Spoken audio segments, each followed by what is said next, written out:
Welcome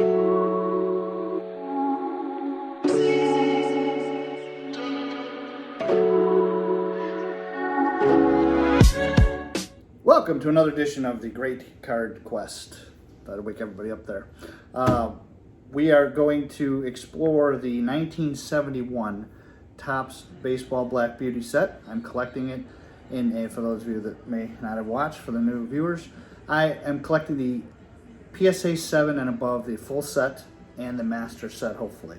I have about the 9 cards you need, or 752 in the base set, 761 in the master set. Of the 9 variations, I have 4 of them. So I need 5 more. Or I have 5 and I need 4. Anyway, I'm about halfway there. So we're slowly creeping our way up. So I'm building this thing. There's some 8s sprinkled in. Probably my best, you'll see a few shows ago, probably my best card in an 8 is probably the Ted Simmons. That was way back in card 70, he's card 117 way back. So today we're going to cover cards 275 to 324.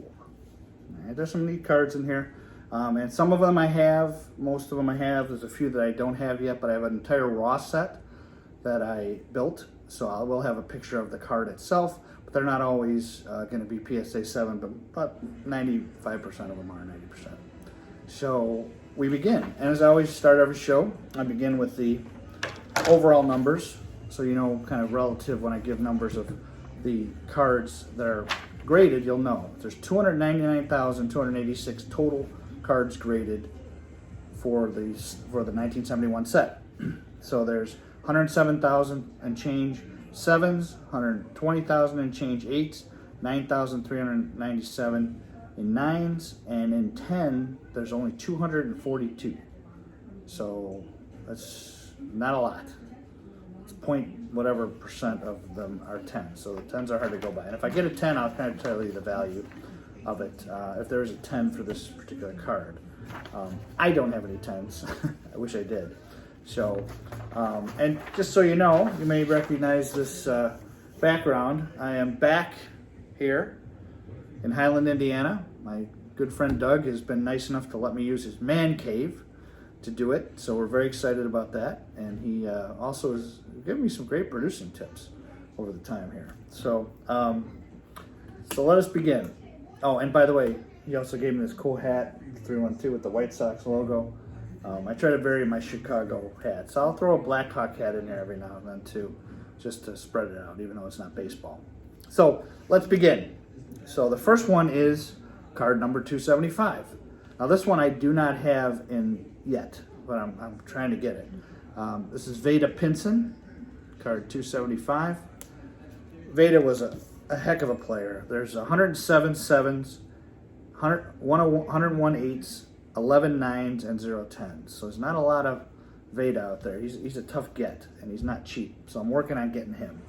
But as for a player, he came straight out of high school, joined the Reds. He was ineligible his first year. He didn't have enough bats, but he had a heck of a thing. And he played along some amazing players. He played along with Frank Robinson, Tony Perez, and Pete Rose, which is incredible. He had 110 hits more each season and had 10 years of 150 more for over 200 hits. So he could hit the ball. And he was just kind of an overall player. He won a Gold Glove in 1961. So he kind of just did it all. I remember watching him, and he's just a smooth player. Then he ended up coaching with the Mariners, the White Sox, the Tigers, and the Marlins. So VII, remember him from a kid, love him. Next one is a very interesting card. It's a rookie card, which is neat. And this is one of those double rookies.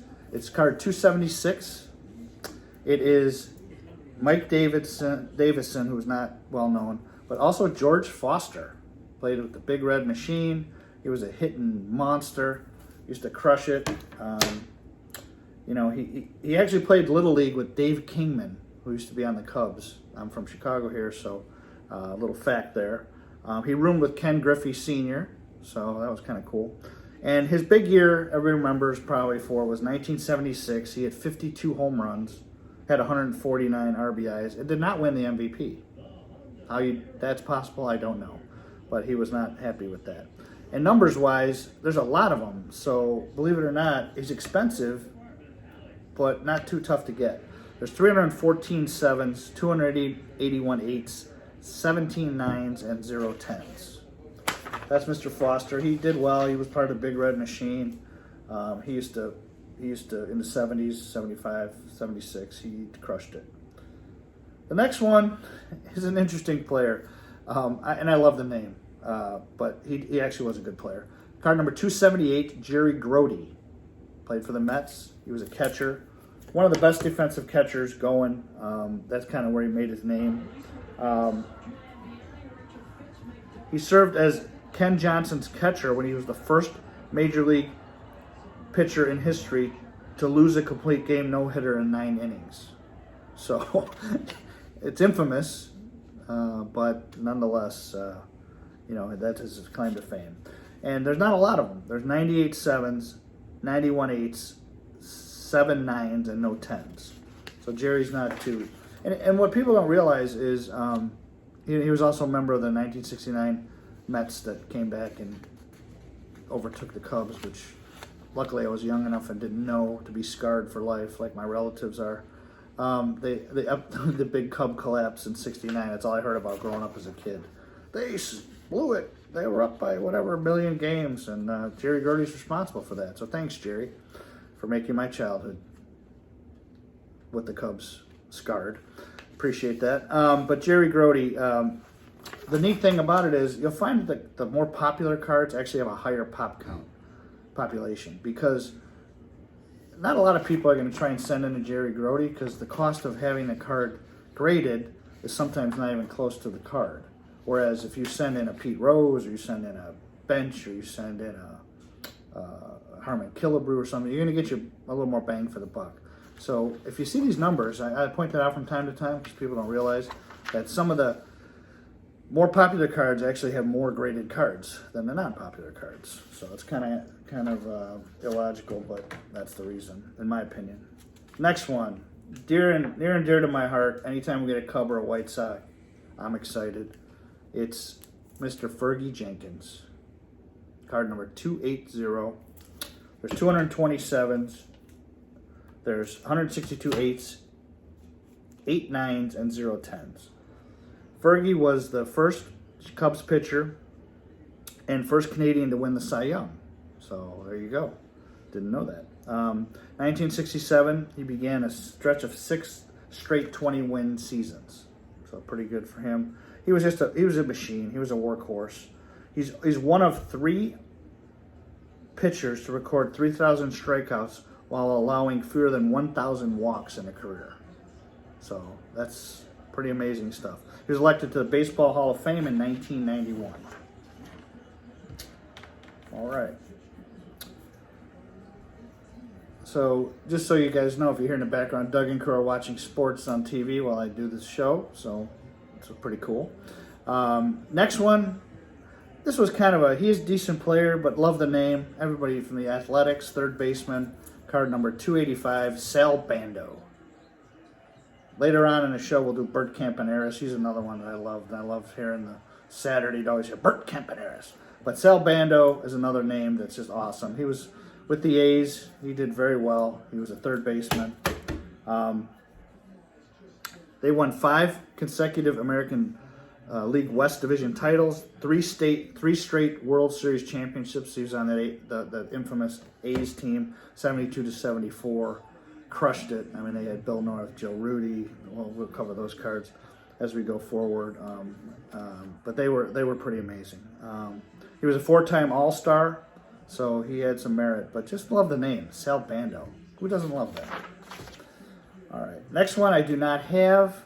Heck of a player. Kind of like that Veda Pinson type player, Tony Olivia. He was a heck of a player. Played his entire career with the Twins, by the way, which was great. 62-76. There's 194 sevens, 213 eights, 29s, and no tens for him. He was a heck of a player. He was named to his first 8 All-Star games, and he broke Joe DiMaggio's record of 6 Now that may have been broken subsequent, but at the time, he was the first one to get to 8. He had nagging knee injuries, and his career was kind of cut short. But he was a hell of a player. I remember watching him. He was really good.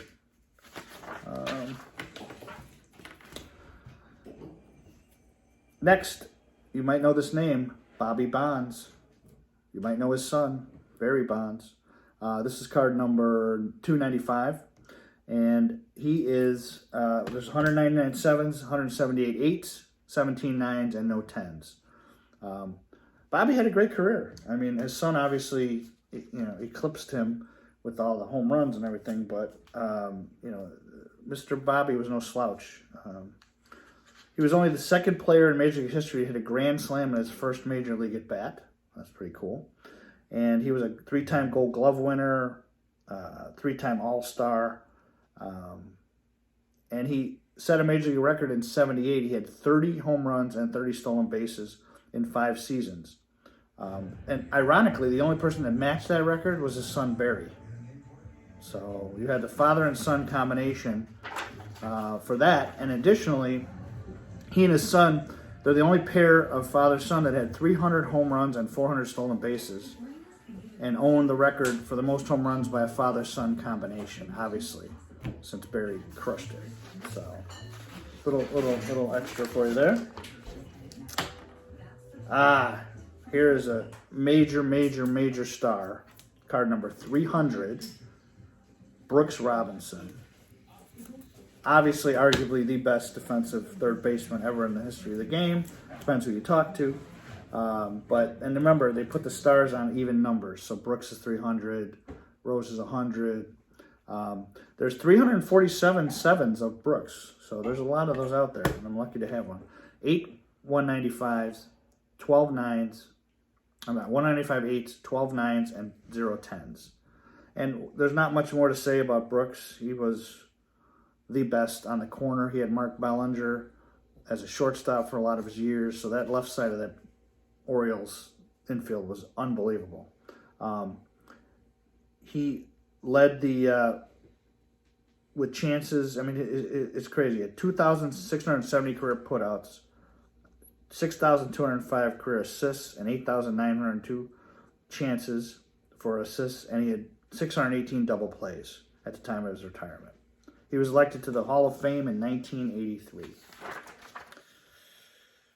Next is card number 303, Lindy McDaniel. Okay. And really, he was just one of those names that kind of stick out. He did nothing great. He retired as a right-handed relief pitcher. 21 seasons he played. And the cool thing about him is, check these numbers out. He had 300 teammates, played under 8 different managers, and 5 different teams from the 50s to the 70s. So he's worth mentioning, and I don't have him yet in a 7, but I'm working on it. He's card number 303. Now, another biggie. About halfway through here. Another biggie. Card number 305, Reggie Smith. Had the best, he was a heck of a player. 113 sevens, 111 eights, 5 nines, and there was 110, and his 10 was sold for $2,469 on eBay in 2022. So if you're lucky enough to have a 10, hang on to that. All right. Like I said, the thing about him is the Twins left him unprotected in the Whiteville of the Appalachian League, and he went in and the Boston scooped him up, and he became a 5-tool player, and he had had a really solid career. He worked a lot with Ted Williams for hitting on the Guru, and he ended up opening his own kind of hitting clinics later. But he eventually ended up with the Cardinals. He batted 309 1 year in 74 and 302 in 75. So just an overall solid player, and you gotta love Reggie. Now, here's another one of these cards that is part of the what they call the master set. So what they did was you've heard this before, but for new viewers, what they did was they put out kind of 3 series of these. They printed a bunch, 1 through I think it was 520 something. Then they printed another set from 520 to 644, and then they printed a third set from 644 to 752 for the basic set. And football games only printed 50% of the amount in the third series, and less even for the second series. So what they did was, they realized that they made some errors when they did the first print. So, for example, this one, when the first print came out, they had a black blob on it. So this is card number 306, Jim Nash. Did nothing notable in the MLB league, Major League Baseball, but he has the black blob on his card. I don't know if you'll see that. Okay, now they went and this is a hard card to get because this is the one they printed originally. There's only 35 of these in 7, 33 in 8, and 2 9s. So this was a tough get to find. Now what they did was, I have the one that they corrected. They did a good job for 1971. They washed out the blob, and that's the new one. And there's 61 of those in 7. There's 137 8s, 21 9s, and 0 10s. So so to get the master set, you'd have to have both of these cards to count towards a 761. So we're working on it. Okay, so that's another one.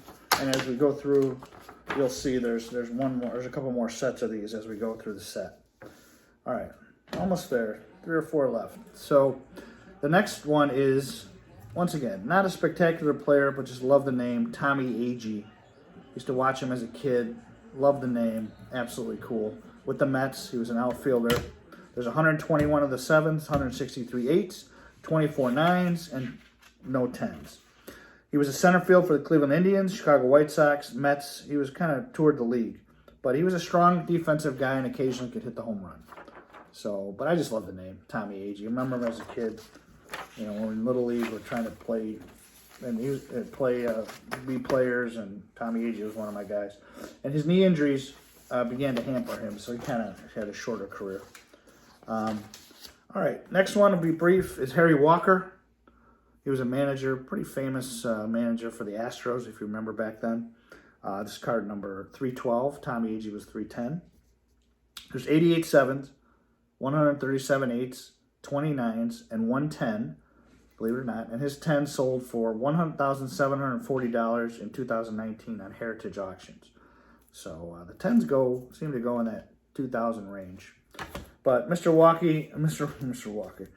Walker, they nicknamed him Harry the Hat. So, and he played way back in the 40s and 50s. But he did serve as manager for the Cardinals, Pirates, and Astros. All right, another one that's not crazy, but remember the name and loved him, watched him play. Rudy May. He was a pitcher for the Angels. And there's 120 of him in 7. And last but not least, everybody knows this guy. You should know this guy if you follow baseball. Mr. Greg Nettles. Greg spelled Graig. Never forget it. So that's card number 324. Mr. Greg Nettles. He was a heck of a player. Played third base for the Yankees. He is one of a group of 7 brothers to homer in the same game when he and his brother did so on September 14th, 1974. So that's kind of cool. He was a 4th round pick. He became one of the premier defensive third basemen in the league. Decent hitter. He played 22 seasons for the Twins, 1967, 1969. I played 22 consecutive seasons. Played for the Twins, the Indians, the Yankees, the Padres, the Braves, and the Expos. But obviously he's most known for the Yankees during some of their championship stuff in the 70s. He really anchored down that third base and made it really good. He holds the American League record for the most home runs by a third baseman, 319. That may have changed, but at the time of this printing, and posted a 961 career fielding percentage. So not quite up there with Brooks Robinson, but Greg Nettles was, he was fun to watch as a kid. He'd have the eye black on all the time, and he'd be just out there rolling around in the dirt. So you gotta love it. You gotta love it. All right. So that was those 50 cards. Once again, you'll notice the sleek card covers on this, and I use Superior Fit Innovations. Those are, to me, the best cards sleeves. I've used several of them. The other ones are good, but these seem to have a little more. They fit the best, in my opinion. So thank you, everybody, for tuning in. I hope you enjoyed it, and hope you learned a little bit about the players. So we'll proceed with the next 50 cards in the next video. And once again, hit subscribe and like. Have a great week. Talk to you next time. Take care.